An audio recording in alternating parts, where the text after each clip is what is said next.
श्री सद्गुरु महाराज की जय। महर्षि संत सेवी प्रवचन पीयूष से। गुरु पूर्णिमा महापर्व है। संवेद समादरणीय सज्जन वृंद, आदरणीय माताओं तथा भक्तिमती बहनों, यद्यपि आज बुधवार है तथापि विचार कर देखने से हम लोगों के लिए महामंगलवार है, क्योंकि गुरुवार है। गुरुवार यानी गुरु का दिन, गुरु पूनम, गुरु पूर्णिमा अर्थात गुरु पूजन का पावनतम दिन। यूँ तो गुरु भक्तों के लिए गुरु पूजन के सभी दिन पावन ही होते हैं, किंतु आज की तिथि अपनी विशेष महत्ता रखती है। इस गुरु शिष्य परंपरा की प्रारंभिक तिथि या मिति यद्यपि सुनिश्चित नहीं बताई जा सकती, फिर भी यह अनुचित या अतिशयोक्ति नहीं कि जब से सृष्टि हुई है तब से ही यह प्रचलन प्रचलित हुआ हो। दूसरी बात यह है कि आज महर्षि व्यासदेव जी की जन्म तिथि है। वे गुणवान, विद्वान, शीलवान, बुद्धिमान, ज्ञानी, ध्यानी, तपस्वी, तेजस्वी, मनस्वी, ओजस्वी, यशस्वी, वर्चस्वी, त्यागी, विरागी तथा ईश्वरानुरागी थे। समास रूप में वे सभी सद्गुणों से संपन्न थे। उनका यथार्थ में नाम था कृष्णद्वैपायन। वे पराशर मुनि के पुत्र थे। उन्होंने वेदों का विभाग और संपादन किया था। कहा जाता है कि 18 पुराण, महाभारत, भागवत और वेदांत आदि की रचना उन्होंने ही की है। वे ईरान भी गए थे। वहाँ के विद्वानों से शास्त्रार्थ होने पर वे विजयी हुए थे। इन कतिपय कारणों से उनको जगत गुरु की संज्ञा दी गई। जैसे सूर्य गुरु बृहस्पति जी के नाम पर बृहस्पतिवार को गुरुवार कहा जाने लगा, उसी भांति जगत गुरु जी का जन्म आषाढ़ पूर्णिमा को होने के कारण उसको गुरु पूर्णिमा कहकर अभिहित किया गया। जगत गुरु होने के कारण स्मृति के रूप में लोग उनकी जयंती मनाते हैं तथा इस अवसर पर गुरु भक्तगण अपने अपने गुरु का पूजन, अर्चन, वंदन आदि किया करते हैं। गुरु की महत्ता वक्ता की वाणी का अथवा लेखक की लेखनी का विषय नहीं। यह स्वभावतः सिद्ध है कि भौतिक अथवा आध्यात्मिक कोई भी काम बिना गुरु के सुसंपन्न नहीं हो सकता। इस दृष्टि से भी गुरु का स्थान विशिष्ट होना स्वाभाविक है।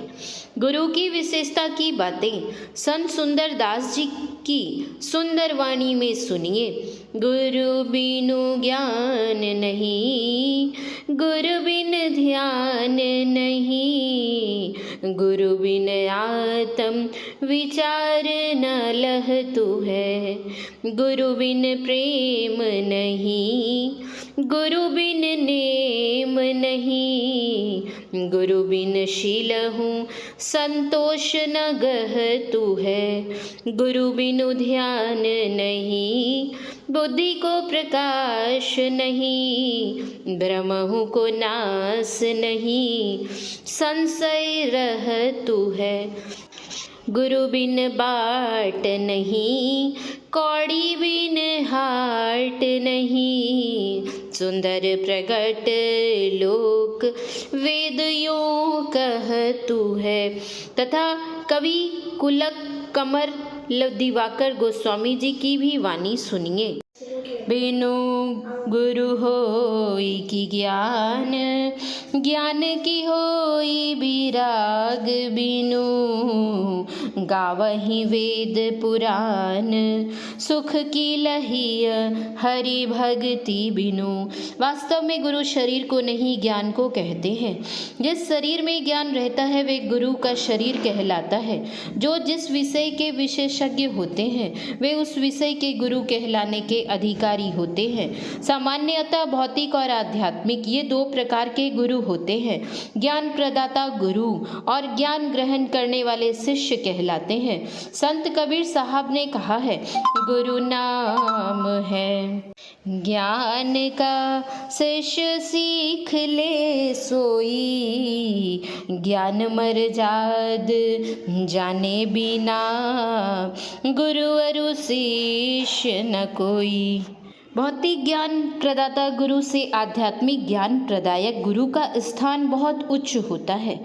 अद्वैत तार्कोपनिषद में आया है, गु तम को और रु तन्नि रोधक को कहते हैं, अर्थात गुरु शब्द का अर्थ है जो अंधकार से प्रकाश में प्रतिष्ठित कर दे। तमसो मा ज्योतिर्गमय।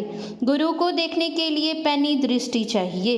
गुरु भक्त अपने को गुरु ब्रह्मा विष्णु और महेश्वर के रूप में देखते हैं। इतना ही नहीं, वे साक्षात परब्रह्म के रूप में भी उनके दर्शन और नमन करते हैं। गुरुर् ब्रह्मा गुरुर्विष्णु गुरुर्देव महेश्वर गुरु साक्षात परम ब्रह्म तस्मै श्री गुरवे नमः। जैसे गुरु में ज्ञान और शुद्धाचरण का होना अनिवार्य है, वैसे ही शिष्य में श्रद्धा और विश्वास का होना अपरिहार्य है।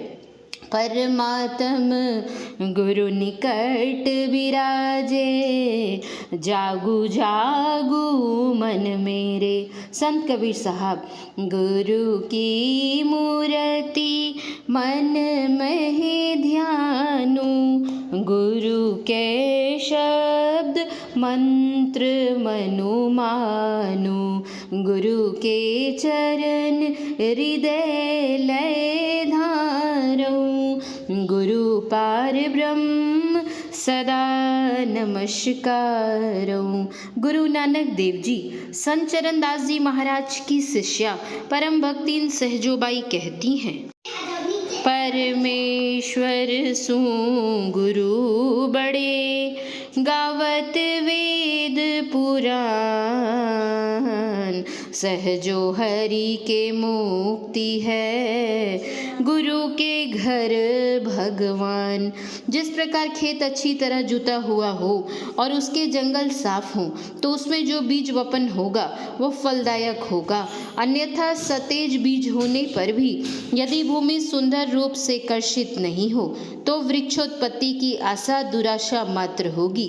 ठीक इसी भांति सुयोग्य गुरु हों और शिष्य भी सुयोग्य हों तो सरलता पूर्वक सफलता मिलती है, अन्यथा अच्छे गुरु के मिलने पर भी मूर्ख शिष्य सच्चे नहीं हो सकते, कच्चे ही रहते हैं। संत कबीर साहब कहते हैं, गुरु बेचारा क्या करे, जो शिष्य माही चूक, भावे जो पर बुधिए, बांस बजाई फूक।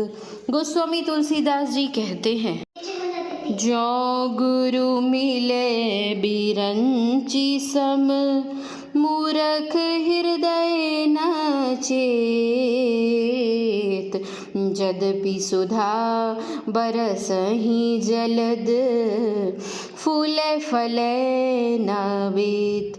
यो तो यदि कोई महान गुरु अपने आत्मबल से शिष्य की आध्यात्मिक उन्नति करा दें, यह भी संभव है, किंतु यह एक विशेष बात है जो अपवाद स्वरूप है।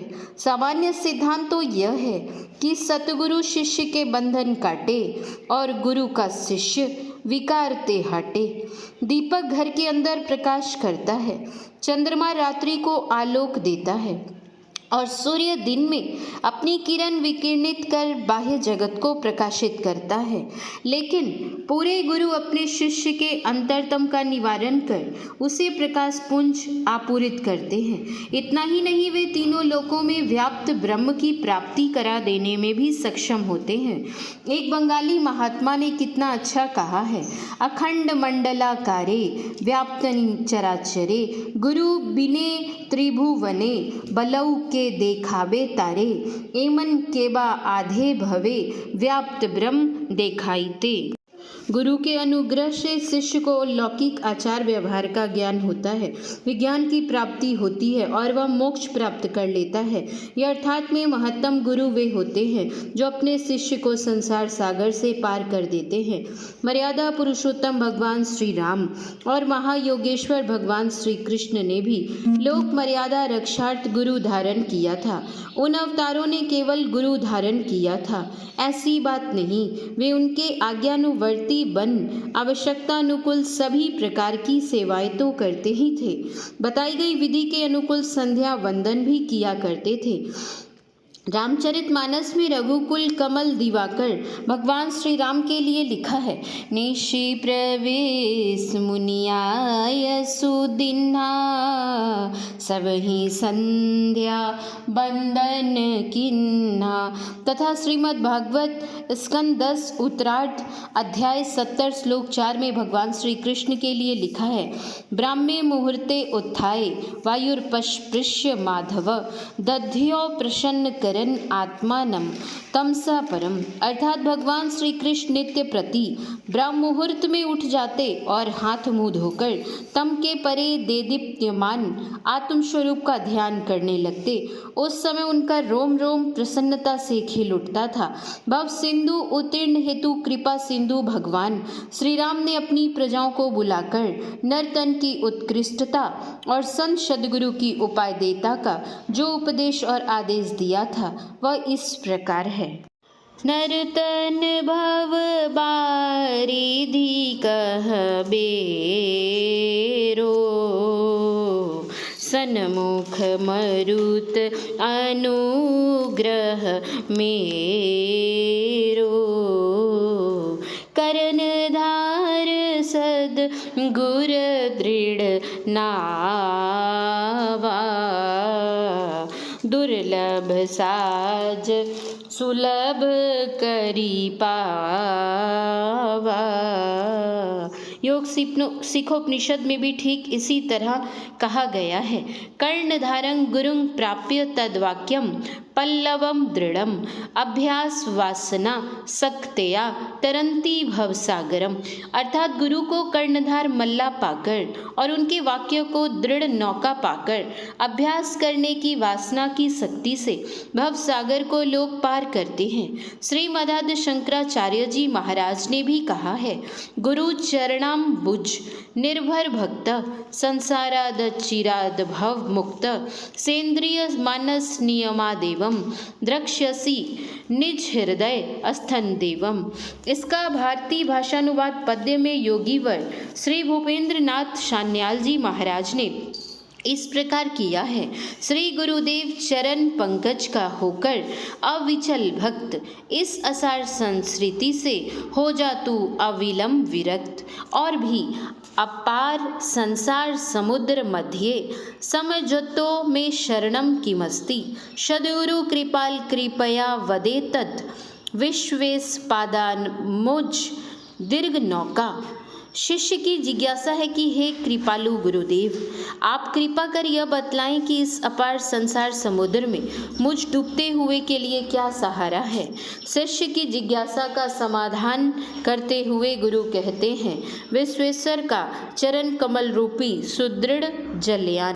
यह तो ऐसा ही लगता है जैसा कि प्राक्रांतर कर संत कबीर साहब ने ही कहा हो, गुरु बतावे साध को, साध कहे गुरु पूज, दरस परस के खेल में भैया गम की सूझ, साधु मिले साहब मिले, अंतर रही नरेख, मन सा वाचा कर मना, साधु साहब एक। संत गरीबदास जी की दृष्टि बड़ी पैनी है। वे साधु संत सद्गुरु और साहब यानी सर्वेश्वर में कोई अंतर नहीं देखते। इसलिए वे कहते हैं, साहब से सतगुरु भय, सतगुरु से भय साध, ये तीनों अंग एक है, गति कछु अगम अगाध।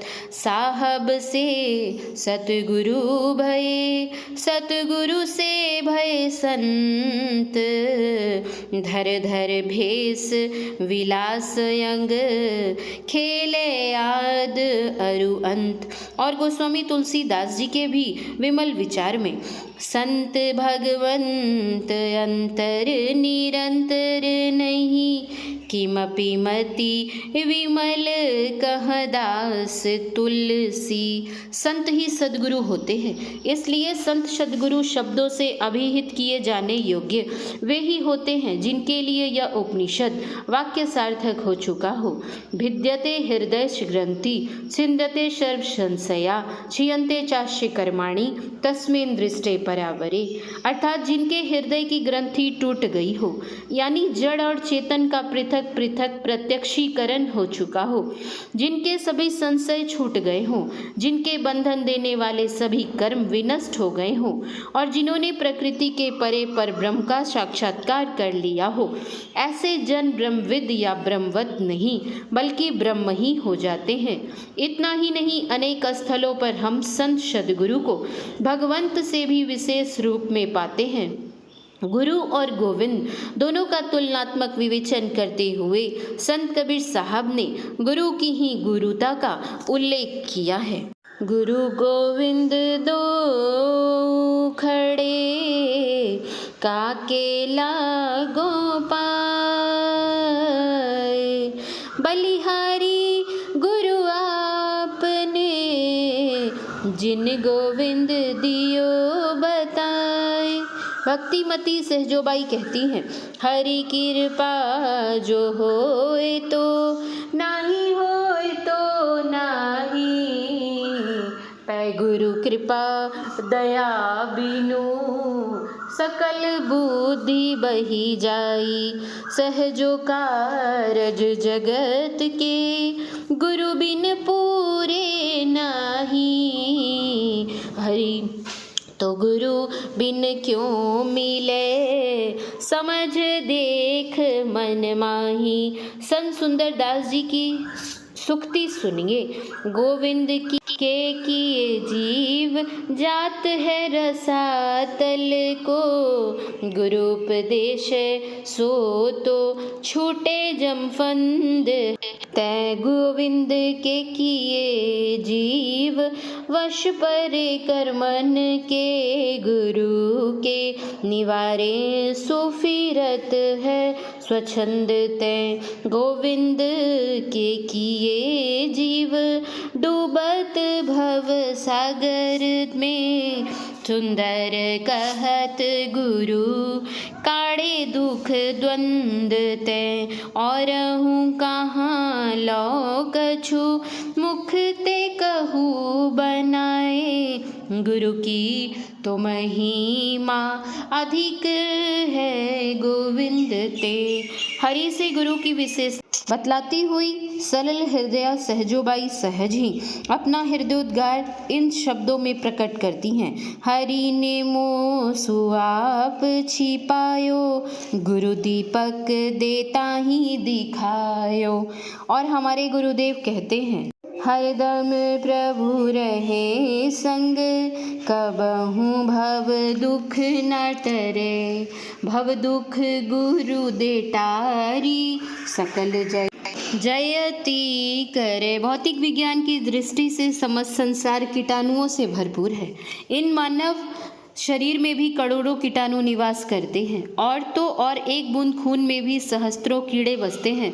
इन सब कीटाणुओं के अपने अपने पृथक पृथक गुण धर्म होते हैं। डॉक्टरों की राय में इनकी क्रिया प्रतिक्रिया एवं संघर्ष के कारण ही शरीर स्वस्थ व अस्वस्थ होता है। विचारणीय है, जिन्होंने इस विषय की शिक्षा नहीं पाई है, क्या वे सामान्य जन इन बातों से अवगत हो सकते हैं? कभी नहीं। किंतु पैथोलॉजी के प्रवीण डॉक्टर अणुवीक्षण यंत्र द्वारा परीक्षण कर सरलता पूर्वक मूत्र, थूक, खून आदि रोग के कीटाणुओं को देख पाते हैं। पश्चात अनुकूल औषधि उपचार और उचित परामर्श देकर उनके रोग को निर्मूल करते हैं। इसी भांति हम शिष्यों को, जिनको अनेक अनेक जन्मों के दोष दुर्गुणों का सही पता नहीं होता, सबको सद्गुरु अपनी अंतर्दृष्टि से अवलोकन कर उनको यथोचित शिक्षा, दीक्षा एवं मार्गदर्शन देते हैं। तब सद्गुरु वैद्य वचन विश्वास विश्वासा के अनुकूल यदि एक निष्ठ शिष्य गुरु का आज्ञानुवर्ती बन उनके आदेश और उपदेश का निष्कपट रूप से पालन करता है तो उस पर गुरु अपनी कृपा दृष्टि डालकर उसके जीवन को निहाल कर देते हैं। इसमें आश्चर्य ही क्या, जबकि यह प्रत्यक्ष है कि एक धनी आदमी अपना धन देकर दूसरे को धनी बना सकता है और एक विद्वान अपनी विद्या का दान देकर दूसरे को विद्वान बना देता है। तब एक संत सद्गुरु जो अध्यात्म ज्ञान के शिखर पर आरूढ़ हो अपने योग बल से शिष्य के योग बल को बढ़ा दे, इसमें संशय के लिए स्थान कहाँ। पारस पत्थर अपने स्पर्श से लोहे को सोना बना सकता है। चंदन अपनी शीतलता और सुगंध से अन्य वृक्षों को शीतल और सुगंधित कर चंदन बना सकता है। भृंग अपनी क्रिया विशेष से कीट को अपनी कोटि में ला सकता है। तब यदि कोई संत सद्गुरु अपने श्रद्धालु शिष्य में अपनी यौगिक शक्ति का संचार कर उसे स्व समान बना ले तो इसमें विस्मय की कौन सी बात है। इसीलिए तो किसी ने ऐसा भी कहा है, पारस और संत में यही अंतरो जान, यह लोहा सोना करे व कर ले आप समान। संत सुंदरदास जी ने कहा, लोहों को ज्यों पारस पखानहु पलटी लेत, कंचन छुवत होत जग में प्रमाणी, द्रुम कुज्यों चंदन पलट ही लगाए वास आपके समान, ताकू शीतलता आनिए, कीट कुज्यों भृंग हूँ पलटी के करत भृंग, सोड़ी जाए ताको अचरज न मानिए, सुंदर कहत यह सगरे प्रसिद्ध जानिए। सद्गुरु अपने शिष्य को जैसा चाहे बना सकते हैं। बात यह बिल्कुल यथार्थ है। एक बड़ी रोचक कथा है, मैं आप लोगों को सुनाना चाहूँगा। संत सद्गुरु किस प्रकार पतित पावन होते हैं और किस प्रकार गिरते हुए शिष्य को संभालकर उसे वे निहाल कर देते हैं। तो सुनिए। भगवान बुद्ध का नाम आपने सुना होगा। उनके मौसेरे भाई का नाम था आयुष्मान नंद। उनके मन में विषयों की ओर से विराग और आत्म साक्षात्कार के लिए अनुराग हुआ तो उन्होंने अपनी संपत्ति के संबंध का त्याग कर भगवान बुद्ध की शरण ली। किंतु कभी कभी उनके मन में अपनी पत्नी की स्मृति हो आती थी, क्योंकि प्रव्रज्या के लिए गृह से प्रस्थान करते समय उनकी प्रिया ने करुण स्वरों में उनसे कहा था, प्रियतम जाओ, किंतु इस पतिता पत्नी को भूल ना जाना। यह वाक्य उनके कर्ण कुहर में रह रहकर गूंज उठता था। परिणाम यह हुआ कि पत्नी का परित्याग कर रहना दुभर हो गया। उन्होंने सन्यासियों से स्पष्ट कह दिया कि अब वे सन्यास को त्याग कर गृहवास करेंगे। भिक्षुओं ने तथागत के समक्ष यह बात रखी। भगवान ने आयुष्मान नंद को बुलाकर पूछा, नंद, क्या यह सच है कि तुम प्रव्रज्या का परित्याग करना चाहते हो? नंद ने नम्रता पूर्वक नमन कर कहा, हाँ भंते। भगवान ने अपने योग बल से नंद को ताव 3 श्लोक ले जाकर दिखाया। वहाँ 500 महासुंदरी अप्सराएं नृत्य कर रही थी। भगवान ने नंद से पूछा, कहो नंद, तुम्हारी भार्या का सौंदर्य इन अप्सराओं के सामने कैसा है? नंद ने कहा, भंते, इनके चरण नख की सुंदरता के सामने मेरी पत्नी का मुखमंडल भी अत्यंत तुच्छ है। भगवान ने कहा, देखो नंद, यदि तुम 1 वर्ष पर्यंत दृढ़ता पूर्वक ब्रह्मचर्य का पालन करते हुए साधना करो तो मैं तुम्हें इन सभी अप्सराओं को देने का प्रतिभू होता हूँ। भगवान बुद्ध के विचार को नंद ने आनंद से स्वीकार कर लिया। पश्चात सानिध्य में रहकर उन्होंने 1 वर्ष तक बड़ी तत्परता से ब्रह्मचर्य का पालन करते हुए कड़ी साधना की। अंतर्यामी तथागत ने एक दिन नंद को बुलाकर कहा, नंद, तुम्हारी तपस्या पूरी हो गई, अब बताओ वे सभी अप्सराएं मैं तुम्हें दूं? नंद ने हाथ जोड़कर कहा, भंते, अब मुझे एक भी नहीं चाहिए। यह कथा बतलाती है कि सच्चे सद्गुरु अपने शिष्यों की रक्षा किस भांति करते हैं तथा उन्हें अधःपतन के गर्त से किस भांति बचाते रहते हैं। वास्तव में सच्चे सद्गुरु की महिमा अनंत है। वे अपने शिष्य के अनंत लोचन का उन्मेष कराकर अनंत स्वरूपी सर्वेश्वर का साक्षात्कार कराते हैं। जैसे नवजात शिशु की रक्षा माँ किया करती है, उसी भांति पग पग पर अपने शिष्य की रक्षा संत सद्गुरु करते हैं। माता और पुत्र का संबंध तो अल्पकालिक होता है, किंतु गुरु और शिष्य का संबंध जन्म जन्मांतर तक बना रहता है। संत चरणदास जी की दृष्टि में पितु सुमाता 100 गुना, सुत को राखे प्यार, मन सेती सेवन करे, तन सुडाट अरुगार, माता सु हरि 100 गुना, जिनसे 100 गुरुदेव, प्यार करे अवगुण हरे, चरणदास सुखदेव। और संत दादू दयाल जी के वचन में, दादू काढ़े काल मुख, अंधे लोचन देई, दादू ऐसा गुरु मिल्या, जीव ब्रह्म करी लेई, सतगुरु मिले तो पाइए, भक्ति मुक्ति भंडार, दादू सहजे देखिए, साहिब का दीदार, साईं सतगुर से ये, भक्ति मुक्ति फल होई, अमर अभय पद पाइए, काल न लागे कोई। गुरु नानक देव जी महाराज कहते हैं कि सदगुरु के दर्शन से सर्वेश्वर साक्षात्कार की सर्वांगपूर्ण भक्ति की विधि मिलती है। इतना ही नहीं, उनकी अनुकंपा से जागती खाने पीने, पहनने ओढ़ने रहने आदि की सारी सुविधाओं के साथ प्रसन्नता पूर्वक मुक्ति भी मिल जाती है।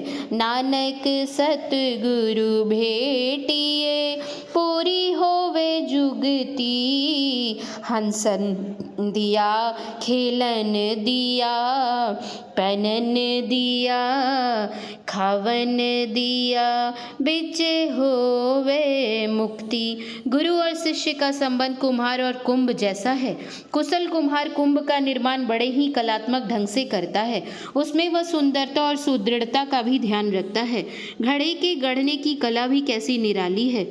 ऊपर से थापी की चोट और भीतर से हाथ की ओट।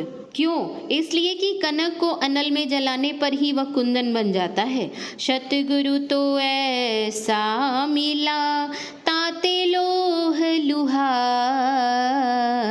कसनी दे कंचन किया, ताए लिया तत्सार। गुरु स्व शिष्य की कठोरतम परीक्षा लेते हुए इस बात का सतत ध्यान रखते हैं कि उनका शिष्य सफलता पाने की जगह संतुलन न खो बैठे। संत कबीर साहब ने गुरु और शिष्य का कितना ही उत्तम रूपक बैठाया है। वे कहते हैं, गुरु कुम्हार शिष्य कुंभ है, गड़ी गड़ी काढ़े खोट, अंतर हाथ सहार दे, बाहर बाहे चोट। ठीक उसी प्रकार की बात परम भक्तिन सहजोबाई कहती हैं। सहजो शिष ऐसा भला, जैसे माटी मोए, आपा सौंपी कुम्हार को, जो कछु होए सो होए। पहले मिट्टी अपने को संपूर्णतः कुंभकार पर न्यौछावर कर देती है, पीछे कुम्हार उसका सुधार कर जैसा चाहता है वैसा बना लेता है। इसी भांति जो शिष्य अपने को संपूर्णतः सद्गुरु पर समर्पण करता है, सद्गुरु उसका सुधार कर उद्धार कर देते हैं। गुरुदेव के आदेश का पूर्ण रूप से पालन करना ही गुरु पूर्णिमा का पूर्ण रूपेण पर्व मनाना है। अतएव जितने अंश में हम उनकी आज्ञा का पालन कर पाएंगे, उतने ही अंश में इस त्योहार का मनाना माना जा सकेगा। जिस दिन हम उनके निर्देश का पूर्ण रूप से पालन कर सकेंगे, अर्थात में वही गुरु पूर्णिमा का पावनतम पर्व होगा। संत सद्गुरु के विमल वचन को अमल में लाकर हम अपने को निर्मल बनावें। वस्तुतः यह लोक या परलोक कहीं भी गुरु के समान और दूसरा उपकारी नहीं हो सकता। श्री सद्गुरु महाराज की जय। महर्षि संत सेवी परमहंस जी महाराज का यह प्रवचन महर्षि में ही आश्रम कुप्पा घाट भागलपुर में गुरु पूर्णिमा के अवसर पर दिनांक 11/7/1987 को हुआ था। शांति संदेश जुलाई 2009 ईस्वी। श्री सद्गुरु महाराज की जय। श्री सद्गुरु महाराज की जय। श्री सद्गुरु महाराज की जय।